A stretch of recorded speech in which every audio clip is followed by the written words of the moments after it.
From Hanselminutes.com, it's Hanselminutes, a weekly discussion with web developer and technologist Scott Hanselman. This is Lawrence Ryan announcing show number 334, recorded live Thursday, August 23rd, 2012. This episode is brought to you by Telerik, offering the best in developer tools and support. Online at telerik.com. And by franklins.net, training developers to work smarter. And now offering GesturePak, a powerful gesture recording and recognition system for Microsoft Connect for Windows developers. Details at gesturepak.com. In this episode, Scott Hunter and Damian Edwards talk to a new developer on the ASP.NET team, Taylor Mullen, about how he interviewed and joined Microsoft. Hi, this is Scott Hunter and Damian Edwards and Taylor Mullen.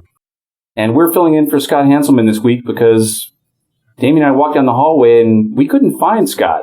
And we saw it was getting to the end of the week and we're like, where's Hanselman it's going to come from this week? And we thought, heck, we'll just record it ourselves.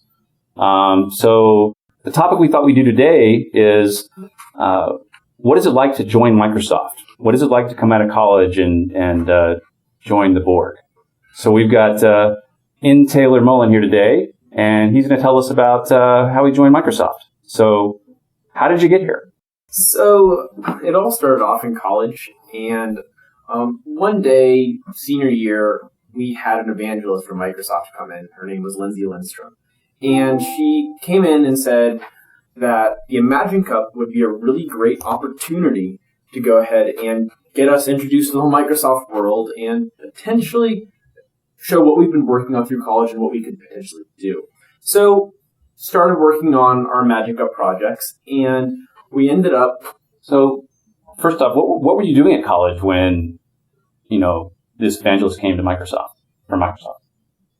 So at the time, it was, again, beginning of senior year, and me and my teammates, Matthew Lesnack and Keith Ayers, were just programming, trying to get through classes, and basically just doing little side projects. So we had been working on this game called Math Dash, and it was a mobile game for, guess what, the Windows Phone 7. And when we heard about this Imagine Cup, it ended up working perfectly to fit into the whole Imagine Cup goals. So we started on this whole process of doing the Imagine Cup.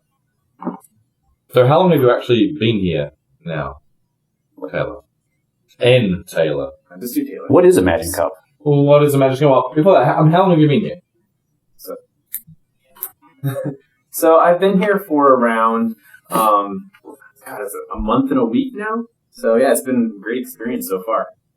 And so you said you were first introduced to Microsoft by this evangelist talking to you about the Imagine Cup. Can you tell the listeners what the Imagine Cup is? Because I imagine a lot of people, no pun intended, haven't actually heard of it.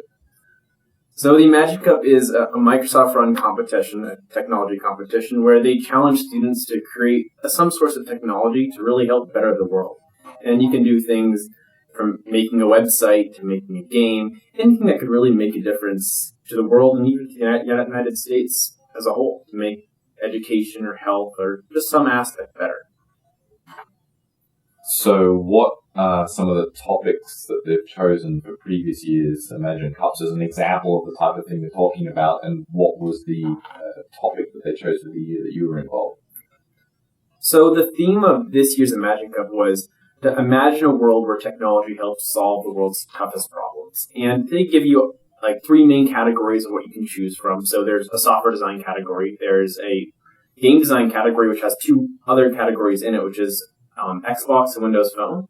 So you have the chance to compete in these three categories, and my team and I decided to go ahead and do the Windows Phone game category.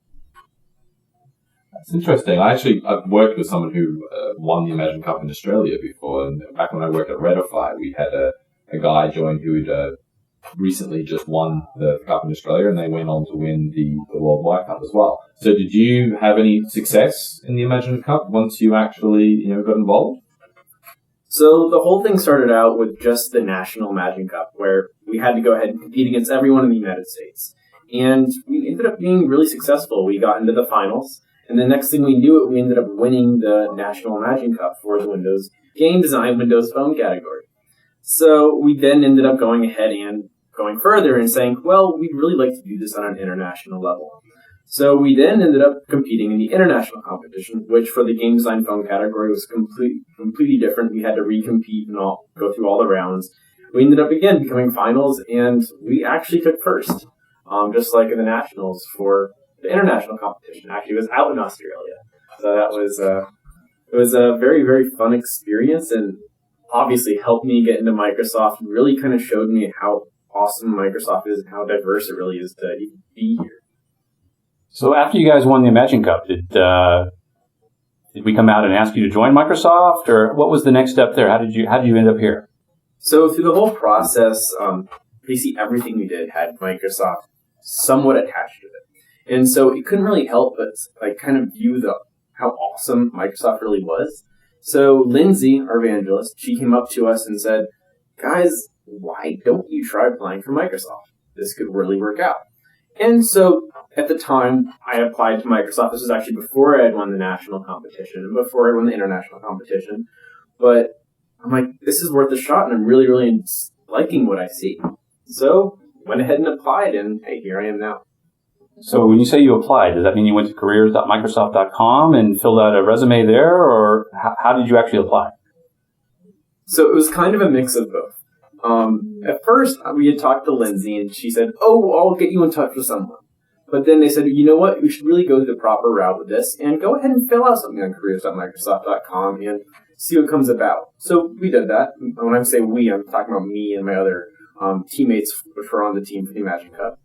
And so we went ahead and filled that out, and we got contacted. We went through interviews, and next thing I know, I was flying out to Seattle to have my on-site. So I've heard all these crazy stories about these Microsoft interviews being tough and brutal and stuff like that. So can you tell us a little bit about what the interview was like?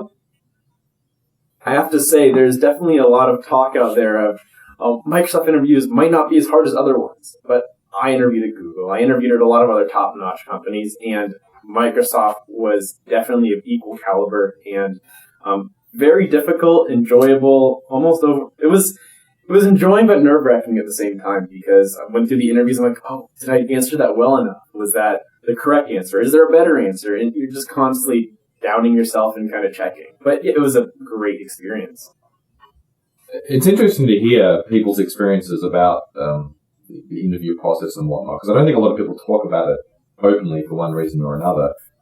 Myself, I've been here nearly 3 years now. I was what we call an industry hire, and I know Scott has talked about this on the podcast before. The ratio between what we call industry hires at Microsoft versus college hires. Now, I'm assuming that you're classified as a college hire because you came straight out of college.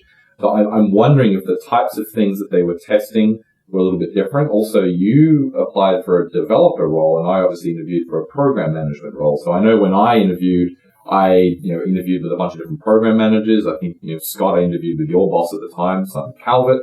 I interviewed with a bunch of people from the team I was going to join, my immediate boss, and then his boss's boss's boss, and a few others. It was 5 or 6 in the day.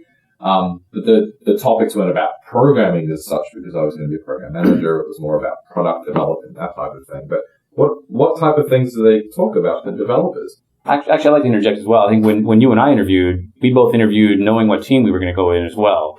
And that's something I'd love to hear if Taylor knew what team he was going to join, or he was just interviewing broadly across Microsoft and just kind of landed over here. So I'd love to know, as I said, we both interviewed specifically for the ASP.NET team or the Visual Web Developer team. So who did you interview for? So when I first started, they give you this little sheet and they say, what would you like to be a part of? What team would you like to be a part of? Because being a college hire, as I am, you don't necessarily you don't apply for a specific team. They really try and place you in a team that really works for you. So I am really into new technology, finding stuff that is basically bleeding edge and really making a difference in the tech industry. So I ended up interviewing for the Windows Azure team, as here I am now, and it was just one of these things where I'm like, wow, this is perfect. Like cloud computing, what could be less impactful as this? So it was absolutely enormous to kind of get this opportunity to interview for a team, which was exactly what I wanted. And as for Damian, your question of like kind of what type of questions I was asked or how was it like and my experience with it, I kind of came in after reading a lot of the interviews online thinking there's not going to be too much code. Maybe it'll be 50-50. Well, it ended up being just basically a program question per interview with multiple interviews in a single day. And as they went through, it got harder and harder and harder. So it was just a progressive thing where I'm like, oh, the next interview, they want to ask me a programming question. And I eventually ended up getting to the very last question, or very last interview, and usually Microsoft uses the very last one. It means that you've done pretty well so far. So I'm sitting there and I am interviewing with basically my to-be boss's boss. And he's asking me this really, really difficult question. It's hard to wrap your head around. And then he also then goes ahead and says, all right, you need to program this right now on the computer. So usually you might be able to get away with, okay, I'll whiteboard it and abstract some ideas out. But then I had to sit down there and really kind of work this out. And it was absolutely nerve-wracking doing this for my boss's boss. And then on top of that, trying to figure out this almost what seemed like impossible question. But it ended up working out in the end. I somehow pulled it together, but it was absolutely fantastic experience, to say the least. So after that day was over and you walked away, how long was it till you got an offer from Microsoft? Was it when you left, or was it when you got home? How did that work out? Well, after having gone there, I had heard it had been usually is like around like a week and a half or so. But I ended up lucking out, and I think I got it the next day. So they really had a really fast turnaround. You hear all these horror stories about how it can be really difficult for a recruiter to really keep on touch with the people who they're recruiting. Well, for Microsoft, I had a fantastic experience. It was almost instant turnaround for everything that I did, and instant feedback. So I knew what I did right, what I did wrong, where I was going, and what I could potentially have in the future. So after all that, you get an offer at Microsoft, and I'm curious, what's the experience like when you first come up here, the first day at work? What is that like at Microsoft? Well, I went ahead and, I guess for the first day at work for any Microsoft employees, you have something called NEO, New Employee Orientation. And the first thing you realize is that you're not alone. There is around 300-400 people sitting in one enormous room with you. I think Microsoft hires something like 12,000 brand new employees a year.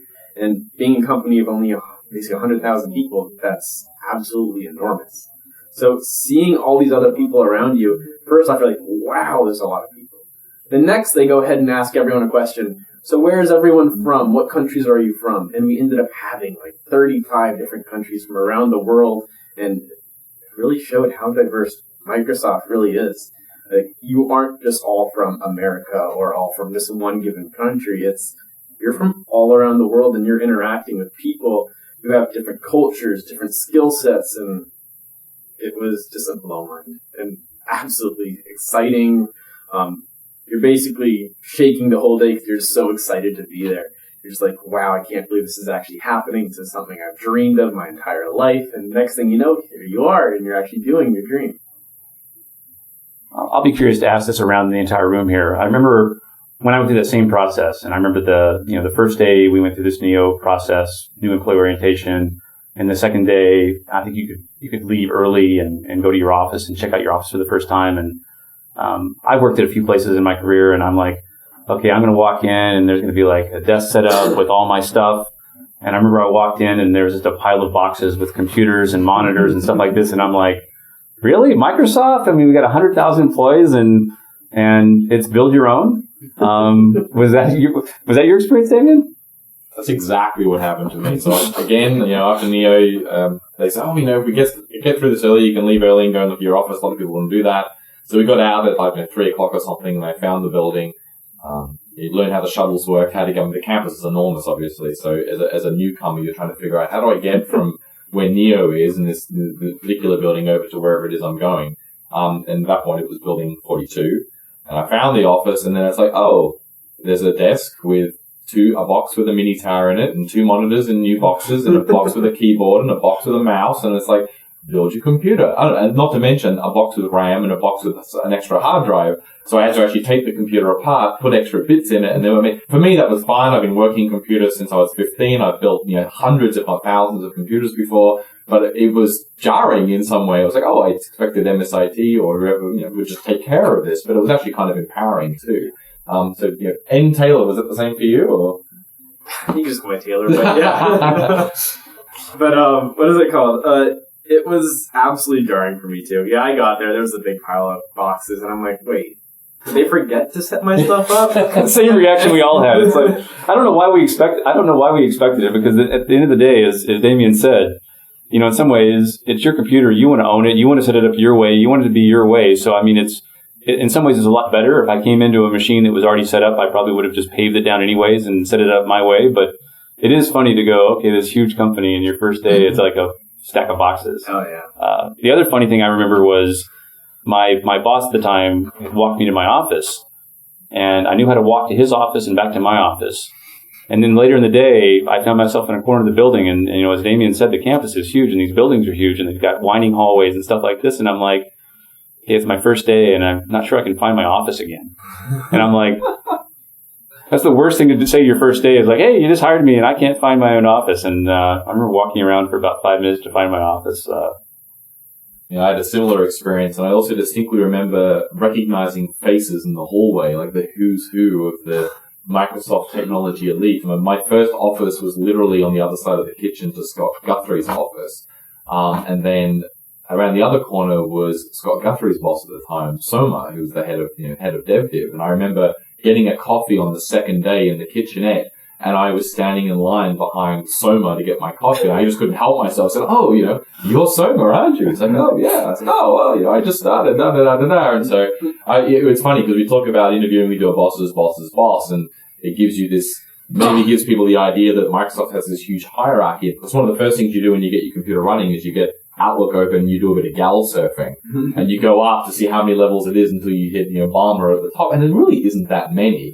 It's less now than it was. It's less now than it was back then, and so, but even it is on a day-to-day basis, it's actually incredibly flat. A lot of the times we end up having conversations with your boss's boss, who might, his boss might be Balmer or whatnot, or 2 levels away.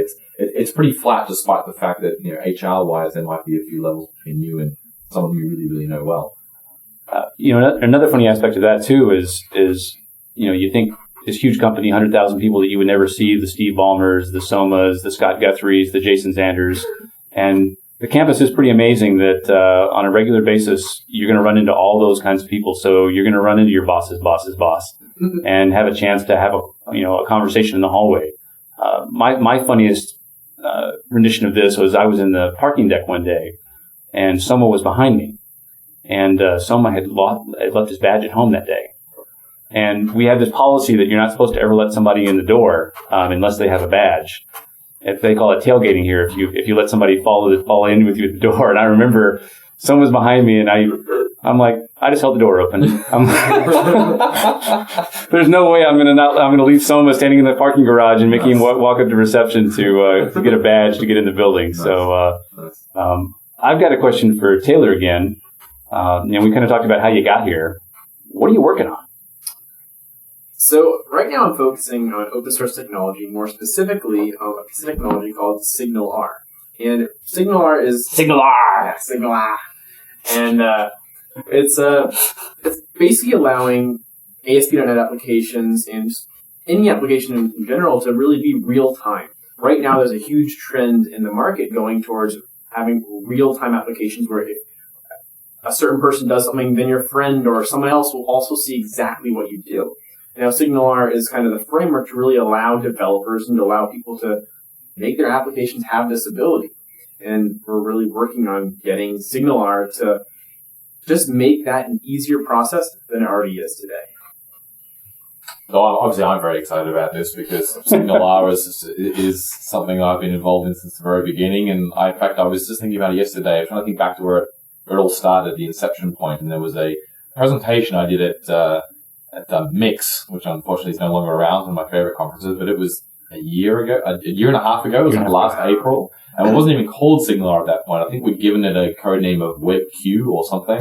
And I did an example of how to do AJAX long polling in ASP.NET asynchronously using SQL Server notification services, query notification services to get the updates from a background store, and how far we've come since then.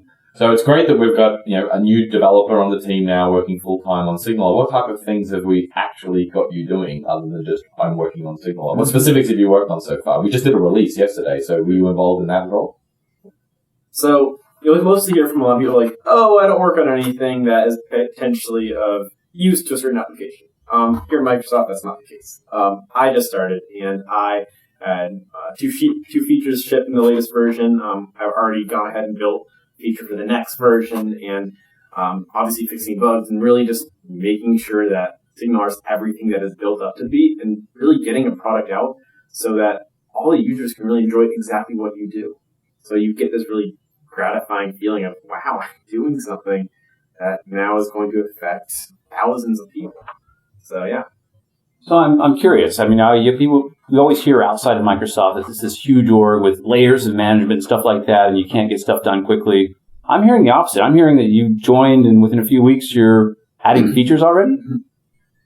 Yeah, actually, Signaler is completely based on GitHub, and I've had multiple pull requests with multiple features involved in them, and I just feel like I'm part of the team already. I feel like I've been here for a year, even though I've only been here for just over a month, just because of what they're having me do, and really, I guess they call it at Microsoft drinking from the fire hose, where there's so much to learn, and if you're willing to learn it, which most people, if not all the people here are, then there's so much to gain. So do you have any pet projects you're working on at the moment to do with Signaler or anything else? Is there something that, like, when you get in before me, you get in before both Val and I, and you're in the team room, what are you working on before anyone else turns up? Being a developer and loving what I do, I definitely have side projects. Right now, I'm actually working on a demo for Signaler, and again, Signaler is real time, so making a game that will actually allow players to play against each other, have little ships shoot each other, and have as many players as they want. So something like this might seem like it takes years, like for some of these games that you see for multiplayer games. I've gone ahead and done it in around, a few hours. So it's just a little project which is made so much easier by just the simple application. So once I started working on it, I couldn't help but make something extra. Well, that's cool, because I know David's working on a game as well. I won't use the name because I'm sure it's probably a complete rip-off of a real game's name. But I know he's been working on a game as well, so hopefully you two, together, both working on different game samples, can land on a really good example that people can use to build HTML5-based real-time games for Signaler. That'd be fantastic. You've been working on your Cricket as well? Is that right? Of course, I've got this little hallway, and you turn around the hallway and see two things. First is this awesome Cricket setup, and I guess I'll leave the other one out for now. But the average 5 o'clock Cricket in the hallway, you can't go wrong with that. It's just something that you have to do every day. It's team building, right? Yeah. Yeah, great to hear. We have fun on the Signaler team. In fact, yesterday it was 2 days ago, we were playing cricket. It was about 5:30, I think. And it's a deserted part of the building. I will say that, it's not really many people over there. And I think Fowler was batting and I was in an office fielding because occasionally the ball would come into the office. And I came out of the office and Goo was standing right in front of me.